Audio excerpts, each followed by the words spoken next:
is just throwing spices. He's throwing cayenne up in the pot to stir it up and got no plans to make gumbo. It's literally just spicy water.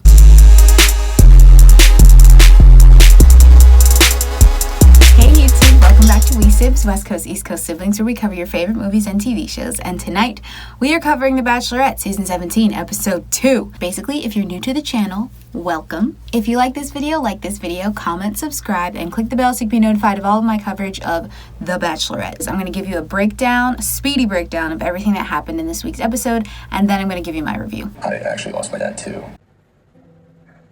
Why did you wait the whole day before you said that? I wish I could have told him beforehand. This is getting really emotional, okay? I wasn't prepared for all this. Frick. Gosh, I'm such a softie. But it is sad. It's so sad. These poor people. Sorry. You know, to give myself to someone.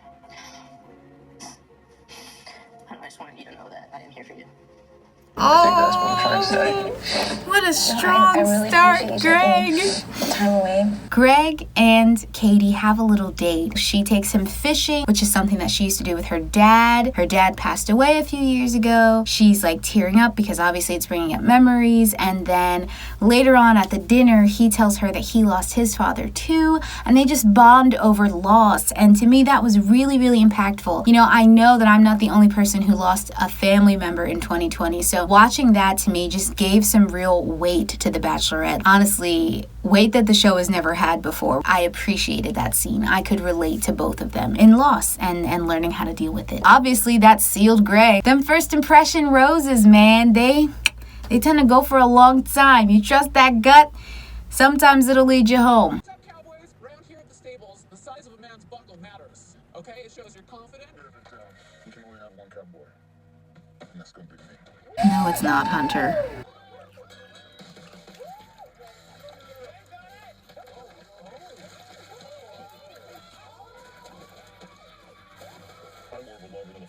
Next up. You better hope so. And John.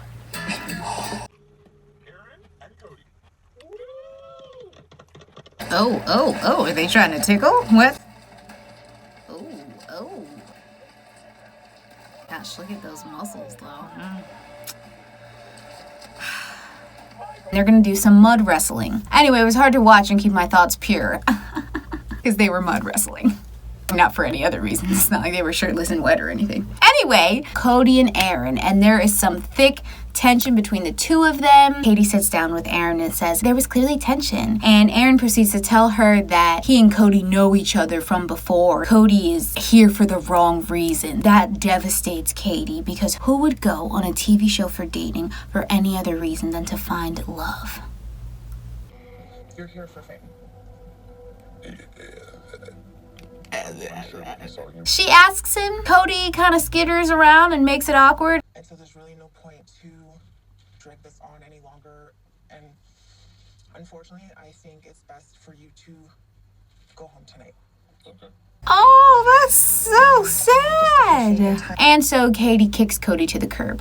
Whew, what a tongue twister. And then, of course, that brings us to the most exciting moment of the night and our first troublemaker for this season, Karl. I just want you to stay vigilant, okay? Can you just believe me when I tell you, like, I have your best interest in mind? I do believe that. Okay. Yeah. Why? Good. You can trust me. I thought I dealt with the drama last night in sending Cody home. And now I have concerns about not just one, but multiple men that could possibly be here for the wrong reasons. Why are you I don't believing know Karl? anything about these guys. If you are not here for an engagement, then get the out.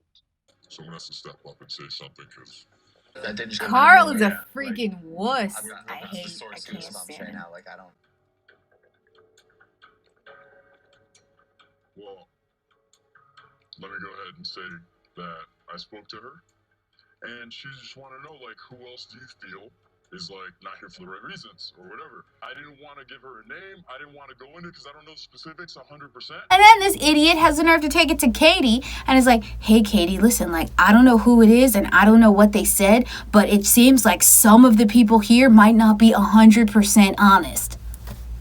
Are you kidding me? So all he does is slap a big fat maybe on her nose, and then Katie, who's obsessed with being real and authentic, can't seem to think beyond that. Carl's a moron, and I already can't stand him. Don't come at the girl sideways. There is nothing there. There's no ground. Don't come at the girl sideways. You could have possibly done. You used your time to manipulate her instead of focus on you. What a weak, spineless man you are. And you it up for me. You it up for a bunch of guys, and you it up for her. All right, so first, the group date. Well, we know that Katie is a woman who is sex positive, and that's just so great. Woohoo! And she proves it once again by having the guys, they do an awkward little quiz about, the most erogenous zones on the female body, and then they perform a performance to convince Katie that they are the best lover in the world. Connor B, Catman, did a great little ditty, and honestly, I think he would have won if Virgin Boy hadn't been there.